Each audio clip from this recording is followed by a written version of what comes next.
iba kasi natatanggap ko na simple. Pag maliit, iba rin yung simple. Same as this one. So for this model ko yan, maliwanag pala. Siyempre, wala pang ano. Pag tumilit na, may mga alam na. Ibig sabihin, magbukas ka na doon ng ilaw, tapos magsarado ka na ng pindahan. Kasi gabi na eh. Uwi na pa. Uwi na. O wala pag sa secure ka nakatira, pag madilim na. Pag ako'y sumapit, may lumapit, automatic mag-aalarm na, oy, parang, oy, may tao, may user, nasa labas. May ano yan, may module, di ba, na kinakabit? Ginamit namin Lego sir eh. Malapit, mahutog ka na. May gumawa ko yung parang ano siya. Yung di ba may Smart yung cage. yung pag may malapit na CDM tutulog. Smart cage. Hindi ano kung ano Tanggalin mo nga, sir. Ang ganda yung RFID. Tanggalin mo, sir. Doon namin nakita yun. basta maraming mga pwedeng maisip. Umpisa kayo sa mga singlet na pakulo na ng pag. Ito isa na ganun yan eh. Yung sa low, sa toe. Para kahit pindutin ng bata, walang mangyayari. Oo, parang ganyan pindutin. Blink lang, blink. Buzzer. Blink buzzer. Pag nag-buzzer, hindi mag-blink lang. Ay, hindi. Pareho lang pala. Hindi, ito. Parehas. Ito yung isa lang. Sa worst, ito sa merkado, madaling tandaan. Ang code dito kung may pinindot na isa, hindi gagana yung iba. Ito, system.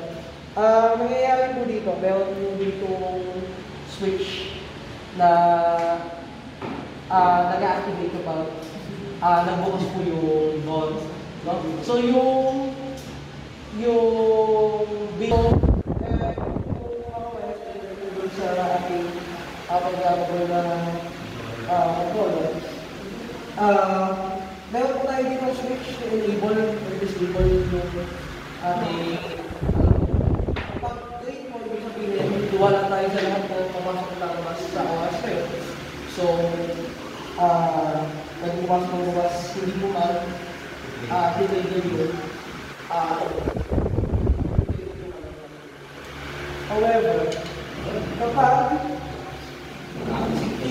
tayo, enable natin yung ating system.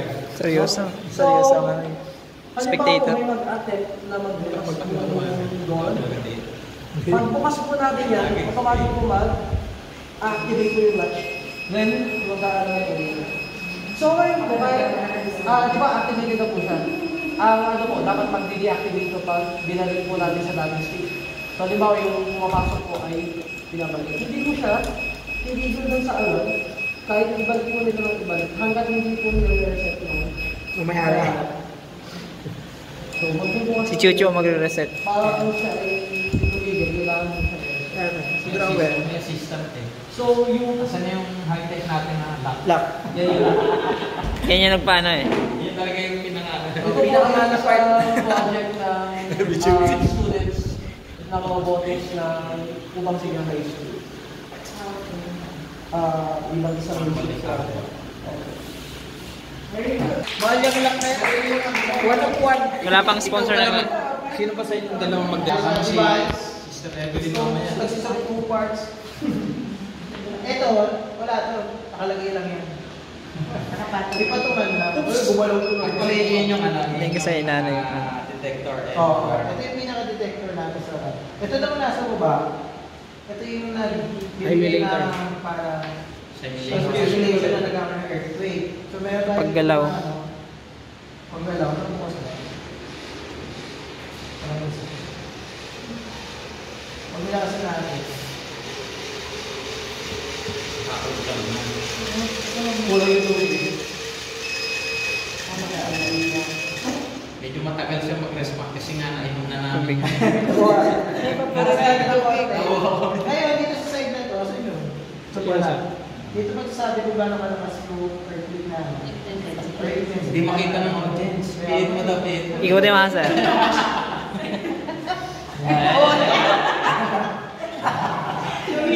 Nasa natin. So, meron yung 3 levels, di ba? Pag wala, wala. Kumari lang yung trailer. Ayaw na yun. Malakas. Tago. Pag ganyan, ba't wala na kayo sa lugar? Or Yan. Ayun. So, yan itong photo sa taas, pang-reset mo. Yung dalawang yung dalawang uri ng pang-agitate. Ito pong agitator na to. Siya yung nag-agitate pataas baba. Ito naman, side Ito po yung side waves. Okay. Dalawang uri po kasi na waves yung dala na tinatawag na P-wave and S-wave. So, sila po yung exercise. Pataas. Ay, Ngayon, kung bakit po horizontal, isa- vertical. May kapapaliwanag. Kanya ano yun? bakit tubig? Kung bakit hindi po. Industry experience na lang yun. Kasi may nagpagawa ka ang dati. Posible siguro, no? Tubig yung gamitin. Tapos, versus mechanical ng mga types. Meron kasi yung electromagnetic.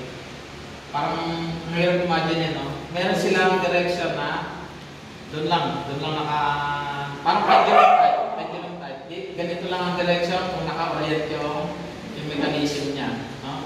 Pagka ang ating shaking ay sa ganitong direction, medyo hindi siguro sa makaka-respond ng ganong ka-accurate.